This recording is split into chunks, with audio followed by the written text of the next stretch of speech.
Support करें।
शांति की चीज है।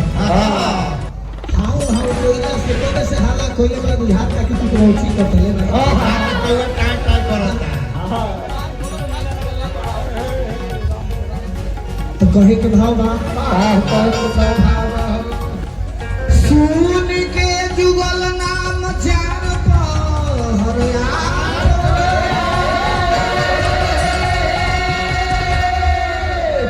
लोकतंत्र की आवाज चैनल देख रहे दर्शकों का स्वागत है। आज हम खड़े हैं कंगनवाल गांव में, जहां की अग्रवाल कॉलोनी में स्थित, जहां संत गुरु रविदास जी का 650वां जो जन्म दिहाड़ा है वो मनाया जा रहा है। हमारे बीच भाई साहब मौजूद हैं, उनसे बातचीत करते हैं। आज संत जी का आप मना रहे हो। संत जी का एक स्लोगन है, वो आप बखूबी जानते हो, पहले भी आपने मेरे को संपूर्ण रूप से इसका विचार हुआ, पर ये है हमेशा की तरह बहुजन समाज को क्यों ही टारगेट किया जाता है, ये एक सवाल है। सर ऐसा है, बहुजन समाज को टारगेट करने का एक कारण है कि उन्होंने इनके जो बनाए हुए रीति रिवाज थे उसका खंडन समय समय पर किया। जैसे संत रविदास जी की ही बात करें तो जो है इन्होंने हमेशा से वैज्ञानिक सोच को रखते हुए किसी भी काम को करने के लिए उसको करने से पहले परखने की बात पर जोर दिया और मूर्ति पूजन का कड़ा विरोध किया। जहां तक ये है कि आडंबर में फंस करके हमारा समाज कुछ सीखने की बजाय अपने आप को अज्ञानता के अंधकार में ले जाने का काम करता था। रविदास महाराज ने बोला था, अभी मन चंगा तो कठौती में गंगा। आपका मन अगर शुद्ध है, शुद्ध का भाव उन्होंने उस रूप से भी लिया था जिसको वो आज का समाज जैसे बोलते हैं, शूद्र के नाम से बोला है। शूद्र उन्होंने बोला है, शूद्र का मतलब शुद्ध, जो आदमी शुद्ध होता है उसको शूद्र बोला जाता है। वो सभी जो समाजों का भार है, जो जाति पक्षपात जो करते हैं, उनका जिम्मेवारी एक दिया गया है। बहुत बड़ी जिम्मेवारी होती है जाति को देखना। आज दलित समाज के जो लोग हैं तकरीबन हर काम में करते हैं। आज एक दिन के लिए भी अगर वो अपना काम बंद कर दे तो ये बड़े बड़े जो लोग हैं उनकी फैक्ट्रियाँ नहीं चल पाएंगी, उनका बड़ा बड़ा पेट्रोल पंप नहीं चल पाएंगे, किसी तरह का मेडिकल हॉस्पिटल नहीं चल पाएंगे। लेबर क्लास जो लोग हैं बहुत बड़े पैमाने पे है। एससी समाज, बहुजन समाज, आज अधिकारों का खंडन होता जा रहा है। लेबर कानून आए, श्रम कानून आए, 32 कानून की जगह 4 कानून में कन्वर्ट कर दिया गया। राम जी राम स्कीम आई, तो अटैक बार बार क्यों होते हैं? सर अभी आपने कहा मन चंगा तो कटौती में गंगा, तो सबसे पहले अगर आपकी नैतिकता आपके आचरण में दिखनी चाहिए। जैसे ये आप कैमरा घुमाएंगे तो आपके साथ ये मेहनतकश मजदूर लगे हुए हैं और इनका आचरण इनकी मेहनत में दिखाई देता है। इनकी मेहनत में कभी कभी कोई कमी रहती नहीं है। अब बशर्ते ये है कि राजनीतिक और दोनों चीजें, चाहे राजनीतिक ले लीजिए चाहे धार्मिक ले लीजिए, धार्मिक का एक पदासीन मठाधीश जिसको कहा जाता है, अब मठाधीश को जब देख लिया जाए कि उसकी कुर्सी पे कहीं ना कहीं खतरा है, तो जब खतरा की बात आती है तो वो कोई ना कोई आडंबर ऐसा रास्ता है कि जिससे समाज में, जैसे आप देखते हैं कि समय समय पर समाज में कभी दंगे हो जाते हैं, कभी लड़ाई हो जाती है, कभी झगड़े हो जाते हैं, कभी जो है किसी भ्रम की स्थिति ऐसी पैदा कर दी जाती है तो समाज बढ़ जाता है। लेकिन जहां पर उनका कहीं भी अपना कल्याण निहित होता है तो उसी मजदूर वर्ग को, उसी बहुजन समाज को इकट्ठा करके एक जो है नाम दे दिया जाता है कि आप हिंदू समाज में हैं। दूसरी बात, अभी आपने कहा लेबर लॉ की बात, या जो है अभी अधिकारों की बात करी, जब तो उनके खुद के अधिकारों की बात आई तब तो जो है वो पूरे बहुजन समाज को टारगेट कर दिया कि नहीं ये हमसे अलग हैं, और जब उनको मंदिर बनाने की बात आती है तब ये कहते हैं कि आप सभी हिंदू हो। इसका मतलब आपके दो पैमाने हैं, जब आपकी जरूरत है तब जो है ये आपसे अलग हैं, शूद्र हैं, और जब आपको खुद की तरक्की, इनकी तरक्की की बात आती है तो इनको आप अलग कर देते हो जाति में और अलग अलग खेमों में बांट देते हो। जैसे पंजाब में अब रुझान है, 2027 के इलेक्शन आने जाने वाले हैं, वैसे भी देश भर में भी पहले इलेक्शन हो चुके हैं, पर क्यों बार बार सरकार आ जाती है जहाँ जो आपको जहाँ लोगों को खमी नहीं जाए? यूपी लगा लो, यूपी सबसे बड़ा क्षेत्र है, सबसे ज़्यादा सीटें वहीं से आती हैं, तो फिर यूपी के लोग क्यों पसंद करते हैं? वोट बैंक को हथियाने के लिए वो साम दंड भेद हर एक तरह की जो नीति अपनाते हैं, पर आपको क्या लगता है कि अभी भी सिर्फ ये वोट बैंक तक की सीमित है या लोगों का उत्थान भी होगा? सर 2000 में जब 6 महीने की सरकार 2000 से पहले 95 में बहन जी की आई, तो 6 महीने में उन्होंने मास्टर से कलेक्टर और दरोगा तक को सिखा दिया कि नौकरी क्या होती है। रिपोर्टिंग टाइम आपको कंडक्ट कर दिया कि विद इन 8 आवर आपको रिपोर्ट करना है। उस 6 महीने में एक विधायक से लेकर के एक एसडीएम तक को पता लग गया कि मेरी नौकरी क्या है। अगर मैं ये ड्यूटी 8 घंटे में रिपोर्टिंग नहीं करता तो जो मुख्यमंत्री है वो संविधान की बात करता है, धर्मनिरपेक्ष संविधान में वर्ड लिखा गया है, लेकिन जमीन पर वो असल में पार्टियों द्वारा कभी उतरने ही नहीं दिया गया।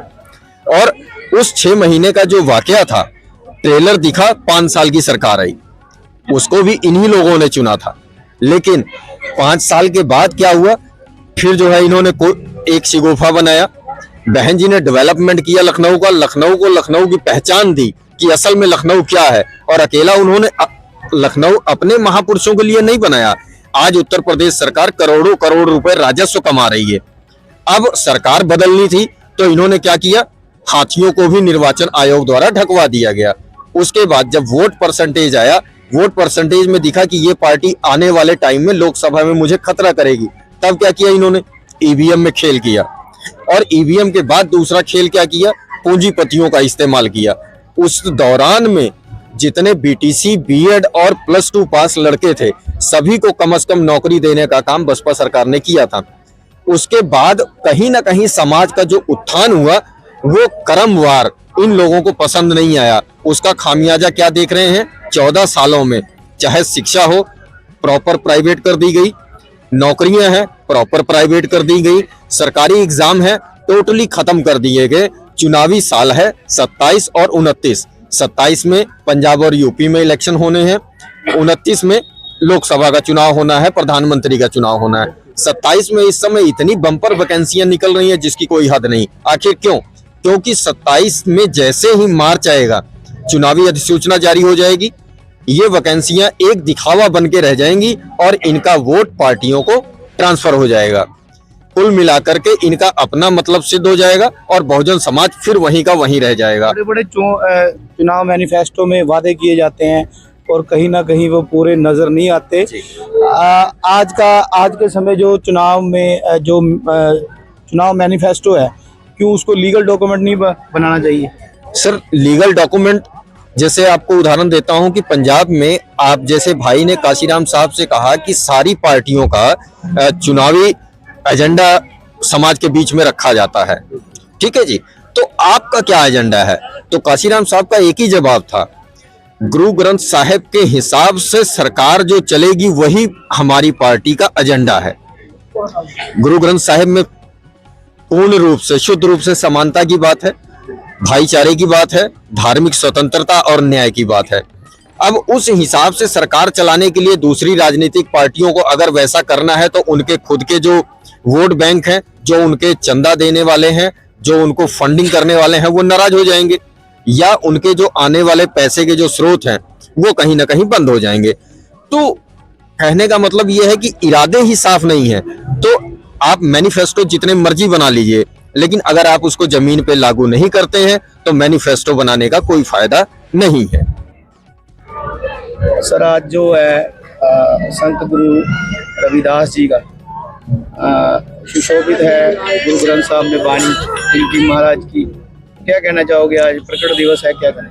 देखिए, सबसे पहले तो बाबा साहब डॉक्टर भीमराव अंबेडकर तथागत बुद्ध भगवान के चरणों में श्रद्धा सुमन अर्पित करते हुए मैं आज संत शिरोमणि रविदास पूजा की जयंती 629वां जयंती हम लोग मना रहे हैं और ये इस स्थल पे 15 साल से हम लोग मनाते आ रहे हैं और हम सभी मेंबर यहाँ पे इकट्ठा करके एक तरह होके हम लोग पूजा मनाते हैं और मेरा आशा उम्मीद है कि मैं जब तक रहूं ये पूजा मनाता रहूंगा।